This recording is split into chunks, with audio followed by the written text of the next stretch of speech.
ത്രിയേക ദൈവത്തിന് സ്തുതി. കർത്താവിൽ വാത്സല്യമുള്ളവരെയും അഭിമന്യ മെത്രാപ്പൊലീത്ത തിരുമേനിയുടെ നിർദ്ദേശാനുസരണം ഗൾഫ് മേഖലയിലുള്ള വിശ്വാസ സമൂഹത്തിൻ്റെ താൽപ്പര്യപ്രകാരം ഇന്ന് ഈ വെള്ളിയാഴ്ച പ്രകാരം തൊട്ടമേൽ ട്രിനിറ്റി മാർത്തോമ ഇടവേൽ വെച്ച് വിശുദ്ധ കുർബാന ശുശ്രൂഷ അനുഷ്ഠിക്കുവാനിടയാകുന്നു. അതോർത്ത് ദൈവത്തെ സ്തുതിക്കുകയാണ്. ഇന്ന് തൊഴിലാളി ദിനമായി കൊണ്ടാടുന്നൊരു ദിവസമാണ്. ലോകമെമ്പാടുമുള്ള തൊഴിലാളി സഹോദരങ്ങളെ പ്രത്യേകമായി നമുക്ക് ഓർത്ത് പ്രാർത്ഥിക്കാം. ഈ നാളുകളിൽ തൊഴിൽ നഷ്ടപ്പെട്ട ധാരാളം ആളുകളുണ്ട്. അവരെ നമുക്ക് പ്രാർത്ഥനയിൽ ഓർക്കാം. ലോക്ക്ഡൗൺ മൂലം തൊഴിൽ ചെയ്യുവാൻ നിവൃത്തിയില്ലാത്ത വീടുകളിൽ അകപ്പെട്ടു പോയിരിക്കുന്ന ധാരാളം ആളുകളുണ്ട്. അവരെ നമുക്ക് പ്രാർത്ഥനയിൽ ഓർക്കാം. എല്ലാവരെയും ദൈവമേ കൃപയിൽ കാക്കണമേ എന്ന് നമുക്ക് പ്രാർത്ഥിക്കാം. തൊഴിലാളി സഹോദരങ്ങൾക്കെല്ലാം ആശംസകൾ നേരുകയാണ്. ധ്യാനത്തിനായിട്ട് വിശുദ്ധ ലൂക്കോസ് എഴുതിയ സുവിശേഷം 24-ാം അധ്യായം 31-ാമത്തെ വാക്യം വായിക്കുന്നു. വിശുദ്ധ ലൂക്കോസ് എഴുതിയ സുവിശേഷം 24-ാം അധ്യായം 31-ാമത്തെ വാക്യം. ഉടനെ അവരുടെ കണ്ണ് തുറന്നു, അവർ അവനെ അറിഞ്ഞു. അവൻ അവർക്ക് അപ്രത്യക്ഷനായി.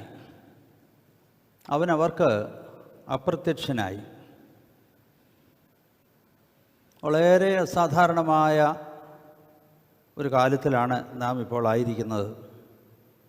നാം ആരും ഒരിക്കലും കേട്ടിട്ടില്ലാത്ത, ചരിത്രത്തിൽ ഒരു നാളും സംഭവിച്ചിട്ടില്ലാത്ത ഒരു മഹാദുരന്തം, ഒരു യൂണിവേഴ്സൽ കലാമിറ്റി എന്ന് വേണമെങ്കിൽ പറയാം. കൊറോണ വൈറസ് കോവിഡ്-19 വ്യാപനം മൂലം ലോകമെമ്പാടും ധാരാളം ആളുകൾ ദുരിതത്തിലാണ്, ഭാരത്തിലാണ്, പ്രയാസത്തിലാണ്. നാം മനസ്സിലാക്കുന്നത് ഏതാണ്ട് 33 ലക്ഷത്തിൽ പരം ആളുകൾ രോഗബാധിതരായി കഴിയുന്നുവെന്ന്. 2,30,000 ആളുകൾ മരണപ്പെട്ടു. ഭയപ്പെടുത്തുന്ന വാർത്തകളാണ്.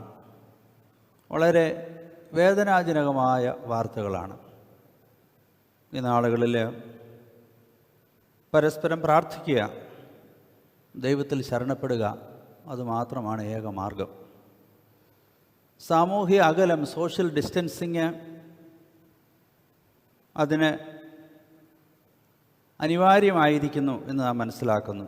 പൊതുചടങ്ങുകളില്ല, കൂടിവരവുകളില്ല, ആരാധനാലയങ്ങൾ തുറക്കുന്നില്ല.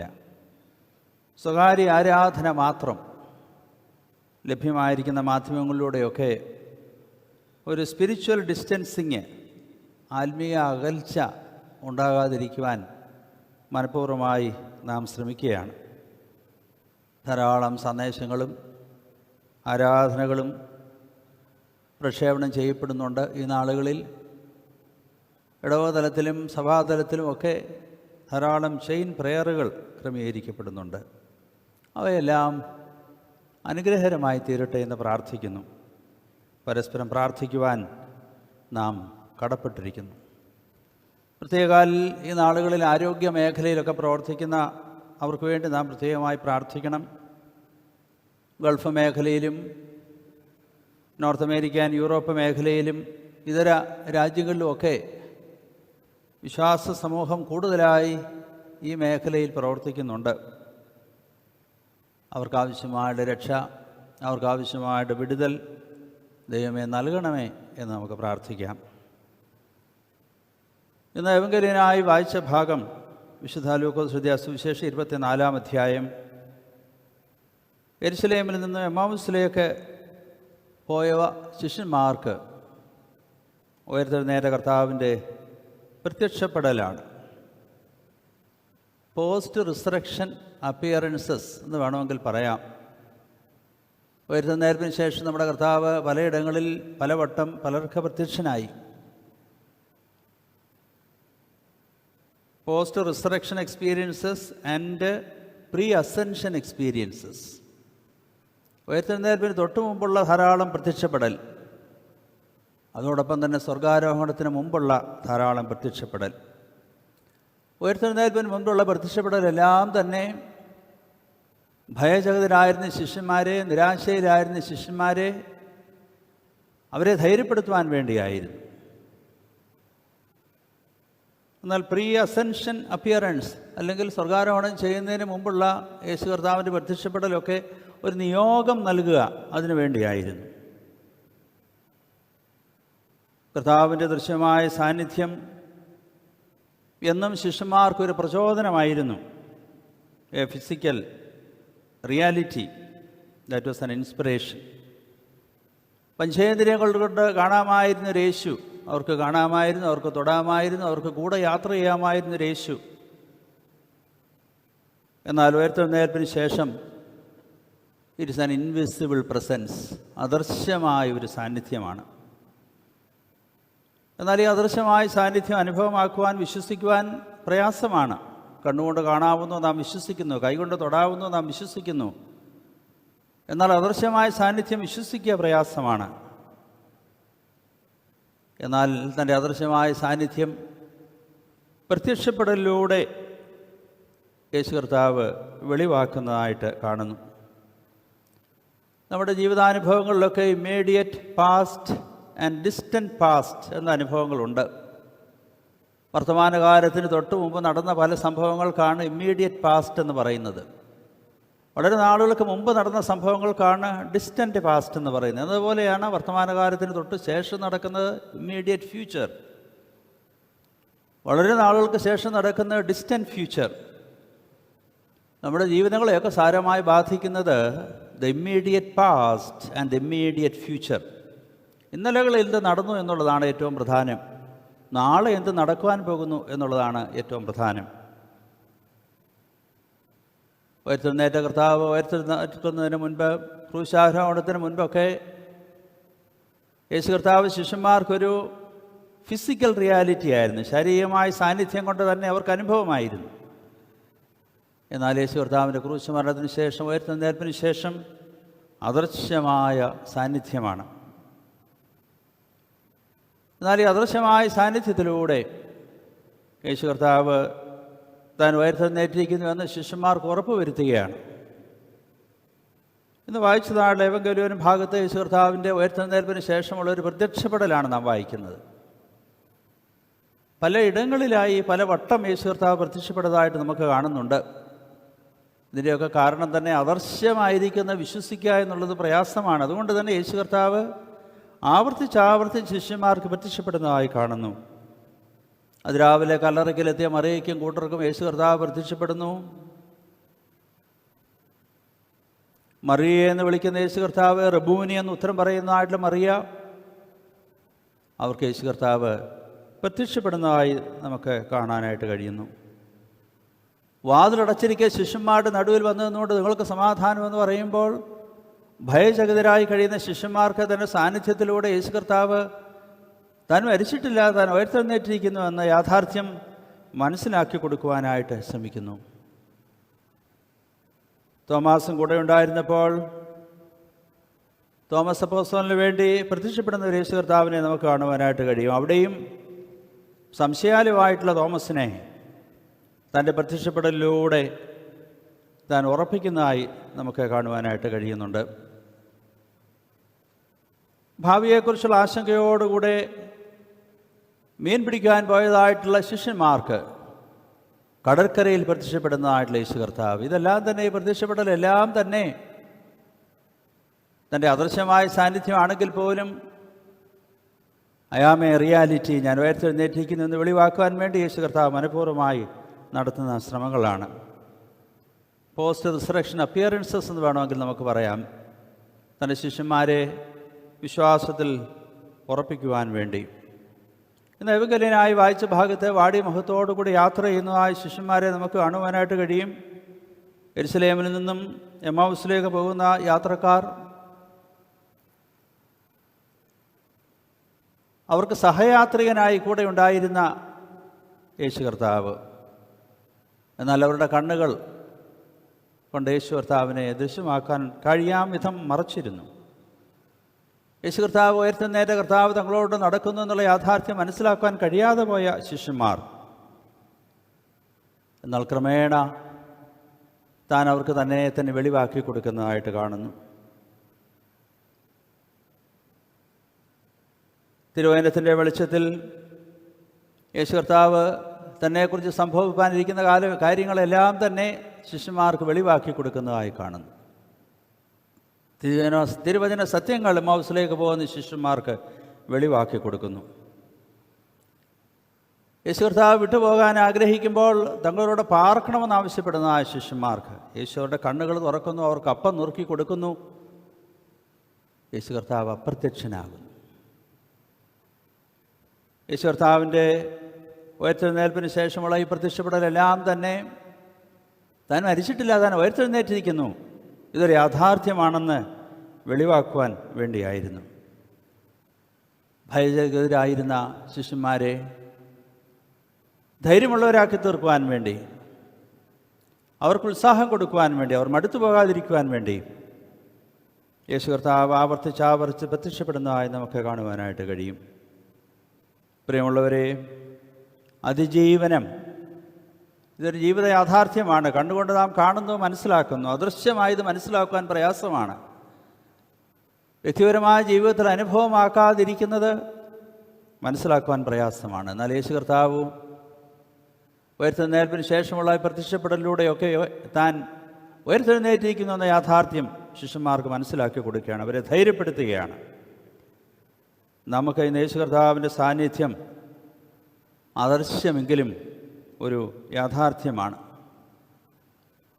പ്രശസ്തമായ ഫുട് പ്രിൻറ്റ്സ് എന്ന് പറയുന്നതായിട്ടുള്ള കഥയിൽ നാം ഇപ്രകാരം വായിക്കുന്നു, ഇപ്രകാരം കാണുന്നു. നമ്മൾ വളരെ ഭാരത്തോടും വേദനയോടും കൂടെ യാത്ര ചെയ്യുമ്പോൾ നമ്മോടുകൂടെ യാത്ര ചെയ്യുന്ന ഒരു സഞ്ചാരി 4 കാൽപ്പാടുകൾ നമുക്കവിടെ കാണുവാനായിട്ട് കഴിയും. എന്നാൽ അല്പം കഴിയുമ്പോൾ ഈ 4 കാൽപ്പാടുകൾ 2 കാൽപ്പാടുകൾ അപ്രത്യക്ഷമാകുന്നു. അപ്പോൾ ഈ യാത്രക്കാരൻ ചിന്തിച്ചു പോകുന്നു, എൻ്റെ ജീവിതത്തിൽ ഭാരമേറുമ്പോൾ, പ്രയാസമേറുമ്പോൾ, വേദനയേറുമ്പോൾ എൻ്റെ സഹസഞ്ചാരി അപ്രത്യക്ഷമാകുന്നുവല്ലോ എന്ന് ഭാരപ്പെടുന്നു. ചോദിക്കുന്നു, എൻ്റെ വേദനയുടെ മധ്യത്തിൽ നീ എവിടെയാകുന്നു? അപ്പോൾ ലഭിക്കുന്ന ഉത്തരം, ഞാൻ നിന്നോട് കൂടെയുണ്ട്. ആ 2 കാൽപ്പാടുകൾ കണ്ടത് നിൻ്റേതല്ല, എൻ്റേതാണ്. നിന്നെ എൻ്റെ കൈകളിൽ ഞാൻ വഹിച്ചുകൊള്ളുന്നു.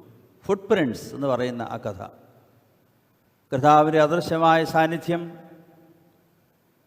ഭാരപ്പെട്ട് കഴിഞ്ഞിരുന്ന ആ ശിഷ്യന്മാർക്ക് യേശു കർത്താവ് പ്രത്യക്ഷപ്പെടലിലൂടെ വെളിവാക്കി കൊടുക്കുന്നു. ഇന്ന് നമ്മുടെ ജീവിതങ്ങളിലൊക്കെ ഉയർത്തെഴുന്നേറ്റ കർത്താവിൻ്റെ അദൃശ്യമായ സാന്നിധ്യമാണ് നമുക്ക് ധൈര്യം പ്രദാനം ചെയ്യുന്നത്. വിശേഷാൽ ഈ നാളുകളിൽ ലോകമാസകലം കൊറോണ വൈറസിൻ്റെ വ്യാപനത്താൽ, COVID-19 വ്യാപനത്താൽ ജനമെല്ലാം ഭാരപ്പെട്ട് കഴിയുന്നൊരു കാലം. ദൈവം കൂടെയുണ്ടോ എന്ന് സംശയിച്ചു പോകാവുന്നതാണ്. എന്നാൽ യേശു കർത്താവിൻ്റെ സാന്നിധ്യം എപ്പോഴും നമ്മോടുകൂടെ ഉണ്ട് എന്ന് ഈ ഭാഗത്തൂടെയൊക്കെ നമുക്ക് ഉറപ്പ് തരികയാണ്. നമ്മുടെ വ്യത്യസ്തങ്ങളായ ജീവിത സാഹചര്യങ്ങളിൽ നമ്മളെ കൈപിടിച്ച് നടത്തുന്നൊരു കർത്താവ്, അവൻ ഉയർത്തെഴുന്നേറ്റ് നമ്മോടോട് ജീവിക്കുന്നു എന്ന് ഉറപ്പ് വരുത്തുന്നൊരു കർത്താവ്, തൻ്റെ അദൃശ്യമായിട്ടുള്ള സാന്നിധ്യം, ആ സാന്നിധ്യമാണ് ഇന്ന് നമുക്ക് ബലമായിരിക്കുന്നത്. കർത്താവിൻ്റെ സാന്നിധ്യം അനുഭവിച്ചറിയുവാൻ ദൈവമേ നമ്മുടെ കണ്ണുകളെ തുറക്കണമേ എന്ന് നമുക്ക് പ്രാർത്ഥിക്കാം. വ്യത്യസ്തങ്ങളായിട്ട് ജീവിതാനുഭവങ്ങൾ, പ്രത്യേകിച്ച് ഈ നാളുകളിലൊക്കെ വേദനാജനകമായ ജീവിതാനുഭവങ്ങൾ നമുക്കൊക്കെ സംശയമുണ്ടായേക്കാം. എവിടെയാണ് കർത്താവ് എന്ന് സംശയമുണ്ടായേക്കാം. എന്നാൽ ഈ കർത്താവിൻ്റെ സാന്നിധ്യം ഹൗസിലേക്ക് പോയ ശിഷ്യന്മാർക്കൊരു യാഥാർത്ഥ്യമായി തീർന്ന് തിരുവചനം അവർക്ക് മനസ്സിലാക്കി കൊടുക്കുന്നതിലൂടെ അവരുടെ കണ്ണുകളെ തുറക്കുന്നു. അപ്പം നുറുക്കുന്നതിലൂടെ അവരുടെ കണ്ണുകളെ തുറക്കുന്നു. അവൻ അപ്രത്യക്ഷനാകുന്നു. ഈ അദൃശ്യമായ സാന്നിധ്യമാണ് ഈ നാളുകളിൽ നമുക്ക് ബലം നൽകുന്നത്, നമുക്ക് ഉറപ്പ് തരുന്നത്. COVID-19 വ്യാപനം മൂലം ഇന്ന് നമ്മളെല്ലാവരും തന്നെ ഒരു വിധത്തിൽ അല്ലെങ്കിൽ മറ്റൊരു വിധത്തിൽ ഭയപ്പെട്ട് കഴിയുകയാണ്, ആശങ്കയുണ്ട്. എന്നാൽ ഈ കർത്താവിൻ്റെ അദൃശ്യമായ സാന്നിധ്യമാണ് നമുക്ക് ധൈര്യം പ്രദാനം ചെയ്യുന്നത്. ഭയപ്പെടേണ്ട, നിങ്ങളുടെ ഹൃദയം കലങ്ങിപ്പോകരുത്, ദൈവത്തിൽ വിശ്വസിപ്പീൻ, എന്നിലും വിശ്വസിപ്പീൻ എന്ന് പറയുന്നൊരു കർത്താവ്. ആ കർത്താവിൽ നിരന്തരമായി ആശ്രയിപ്പാനും വിശ്വസിപ്പാനും ദൈവമേ ഇടയാക്കണമേ എന്ന് നമുക്ക് പ്രാർത്ഥിക്കാം. ഏറ്റവും നേരെ കർത്താവിൻ്റെ അദൃശ്യമായ സാന്നിധ്യം, ഡിസ്റ്റൻറ്റ് പാസ്റ്റ്, പലപ്പോഴും നമുക്ക് വേദനാജനകമായേക്കാം. അതാണ് നമ്മുടെ ജീവിതത്തെയൊക്കെ സ്വാധീനിക്കുന്നത്. എന്നാൽ ഈ നാളുകളിൽ നമ്മുടെ ജീവിതത്തിൽ നാം അനുഭവിക്കുന്ന ഈ പ്രത്യേക ജീവിത സാഹചര്യങ്ങൾ യേശു കർത്താവ് നമ്മോടുകൂടെ ഉണ്ട് എന്ന് രുചിച്ചറിയുവാൻ, ആ കർത്താവിൻ്റെ സാന്നിധ്യം അനുഭവിച്ചറിയുവാൻ ദൈവം ഇടയാക്കണമേ എന്ന് നമുക്ക് പ്രാർത്ഥിക്കാം. രോഗബാധിതരായ ധാരാളം ആളുകൾ, ധാരാളം പ്രിയപ്പെട്ടവർ മരണപ്പെട്ടതിനാൽ ദുഃഖിക്കുന്ന ധാരാളം ആളുകൾ, നിരീക്ഷണത്തിൽ കഴിയുന്ന ധാരാളം ആളുകൾ ലോകത്തിൻ്റെ പല ഭാഗങ്ങളിലായി ഉണ്ടല്ലോ. പ്രത്യേകിച്ച് കേരളത്തിനുള്ളിലും ഇന്ത്യക്ക് ഉള്ളിലും ഇന്ത്യക്ക് പുറത്തും വിദേശങ്ങളിലുമായൊക്കെ നമ്മുടെ ആളുകൾ പ്രത്യേകിച്ച് ആരോഗ്യ മേഖലയിലൊക്കെ പ്രവർത്തിച്ചുകൊണ്ടാണ് ഇരിക്കുന്നത്. വളരെ ആശങ്കയും ഭാരവും പ്രയാസവും ഒക്കെ ഉണ്ടാകാം. എന്നാൽ ഭയപ്പെടേണ്ട, ഞാൻ നിന്നോടുകൂടെയുണ്ട്, ഉറപ്പും ധൈര്യമുള്ളവനായിരിക്കും അരുളിച്ചതിനാളെ കർത്താവ്. ഈ കർത്താവിൻ്റെ അദൃശ്യമായ സാന്നിധ്യമാണ്. മറിയയ്ക്ക് പ്രത്യക്ഷപ്പെട്ട കർത്താവ് തോമസ് അപ്പോസ്തലന് പ്രത്യക്ഷപ്പെട്ട അവൻ്റെ സംശയങ്ങളെ മാറ്റിയവനായുള്ള കർത്താവ്.